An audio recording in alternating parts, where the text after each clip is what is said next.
আসসালামু আলাইকুম বন্ধুরা। আজকে আমি আলোচনা করব যারা প্রাইমারি প্রধান শিক্ষক পদে অ্যাপ্লিকেশন করেছেন, যারা বাংলা বিষয়ে যেহেতু 25 মার্ক রয়েছে, তো বাংলা বিষয়ে আমাদের প্রিপারেশনটা থাকতে হবে একদম স্বয়ংসম্পূর্ণভাবে।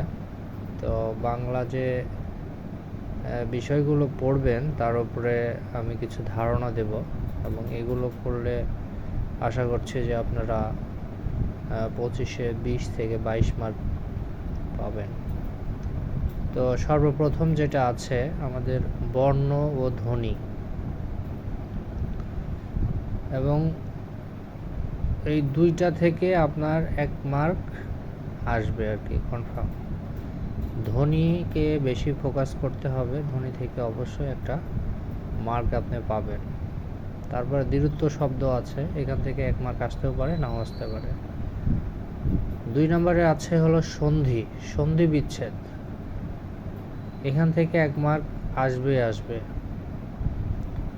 3 নম্বরে হচ্ছে বাক্য শুদ্ধি ও বানান, আমাদের যে বানান আছে এই বানান থেকে আমাদের 1 মার্ক 100% আসবে। তারপরে সমাস থেকে আমাদের 1 মার্ক আসতে পারে, 2 মার্ক আসতে পারে। এখানে বিভিন্ন সমাসগুলোর মধ্যে আমাদের কর্মধারা এবং বহুব্রীহি সমাসটা আমাদের বেশি আয়ত্তে নিয়ে আসতে হবে। এই দুইটা থেকে 1 মার্ক আসার সম্ভাবনা খুব বেশি। প্রকৃতি ও প্রত্যয়, এখান থেকে 1 মার্ক আসবে। শব্দ থেকে আমাদের 1 মার্ক আসতে পারে, 2 মার্ক আসতে পারে।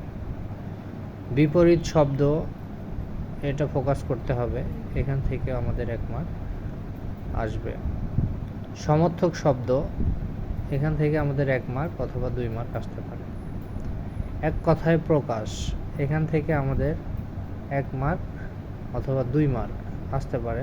বাগধারা, এখান থেকেও আমাদের 1 থেকে 2 মার্ক আসবে।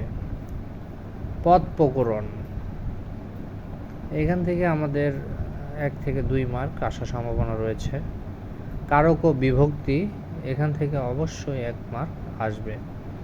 বাংলা ব্যাকরণ, এখান থেকে বাংলা প্রকরণ, এখান থেকে আমাদের পড়াশোনা করতে হবে, এখান থেকে 1 মার্ক আসার সম্ভাবনা রয়েছে। উপসর্গ ও অনুসর্গ, এখান থেকেও আমাদের 1 মার্কের প্রশ্ন আসার সম্ভাবনা খুবই বেশি। বাংলা ভাষা ও ব্যাকরণ, এখান থেকে আমাদের 1 মার্ক আসবে। তো আমাদের হচ্ছে টাইম কম আছে, যারা একদমই এখন থেকে স্টার্ট করতে যাচ্ছেন তাদের জন্য আমার এই ভিডিওটা করা। আপনারা একটু মনোযোগ সহকারে আগের যে প্রশ্নগুলো রয়েছে, আগের যে প্যাটার্ন আমাদের প্রশ্ন হয়েছে এবং বিভিন্ন প্রশ্নগুলো আমাদেরকে কন্টিনিউয়াসলি পড়তে হবে, পাশাপাশি আমাদের এই টপিকের উপরে বেশি ফোকাস করতে হবে।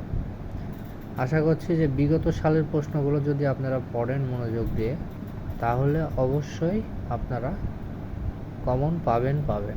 দেখা যাচ্ছে যে বিগত সালের প্রশ্ন থেকে আপনি 10 থেকে 12 মার্ক পেলেন এবং বাকি প্রশ্নটুকু আপনাকে আয়ত্ত করলে, বিগত 10 বছরের প্রশ্ন পড়ার পরে এখন আপনাকে বই পড়ে ডিটেইলি আপনাকে আরও আয়ত্ত করতে হবে। যেহেতু এখানে আমাদের 25 মার্ক রয়েছে, 25 মার্কের উপরে আমাদের টার্গেট থাকতে হবে 100%, মানে আমি 25-এ যাতে 25 পেতে পারি।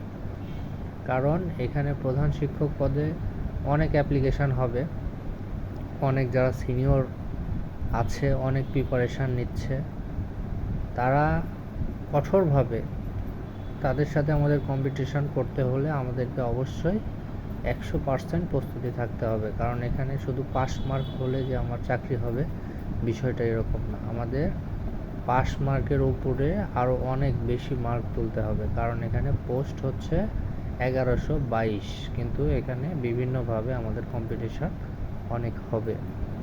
তো আমি যেহেতু বাংলা ব্যাকরণ নিয়ে বলছি, কারণ বাংলা ব্যাকরণে ফোকাস করতে হবে, ইংরেজিতে ফোকাস করতে হবে, যেহেতু দুইটা মিলে আমাদের রয়েছে 50 মার্ক, আর বাকি যে আছে সেগুলো মিলে আছে হচ্ছে 40 মার্ক। সো আমরা এই দুইটাতে যদি ভালো মার্ক তুলতে পারি, 25 করে 50 মার্ক যেহেতু রয়েছে, তো 50 মার্কের মধ্যে যদি 45 তুলতে পারি, আর বাকি যে ম্যাথ আছে এবং দৈনন্দিন বিজ্ঞান আছে এবং সাধারণ জ্ঞান আছে, এগুলো থেকে যদি আমি অন্তত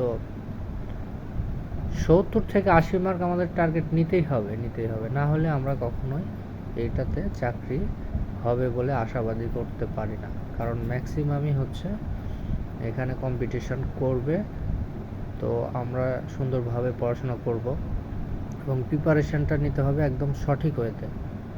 যেহেতু ম্যাথ, দৈনন্দিন বিজ্ঞান এবং সাধারণ জ্ঞান এগুলো আমরা বিগত সালের প্রশ্ন পড়লে আমাদের কমন হবে, কিন্তু বাংলা ব্যাকরণ এবং ইংরেজিতে আমাদের বেশি ফোকাসের কারণ হচ্ছে এটাতে বেশি মার্ক রয়েছে। তো ধন্যবাদ সবাইকে, সবাই ভালো থাকবেন। আশা করছি আপনারা বিষয়টা ক্লিয়ার হয়েছে, এবং যদি ভালো লাগে আপনারা এই পেজটা ফলো দিয়ে রাখতে পারেন। আমি প্রতিনিয়ত এই আপডেট দিতে থাকব, এবং এটা চান্স না পাওয়া পর্যন্ত আপনাদের হাল ছাড়া যাবে না। কন্টিনিউয়াসলি পড়াশোনা চালিয়ে যেতে হবে, প্রতিদিন মিনিমাম 5 থেকে 6 ঘন্টা এটা রেগুলার বেসিসে পড়তে হবে। পড়া কিন্তু খুব একটা বেশি না, চেষ্টা করলে অবশ্যই ইনশাল্লাহ আল্লাহ যদি চাই অবশ্যই আপনারা এটাতে অ্যাপ্লিকেবল হবেন। ধন্যবাদ সবাইকে, ভালো থাকবেন, আল্লাহ হাফেজ।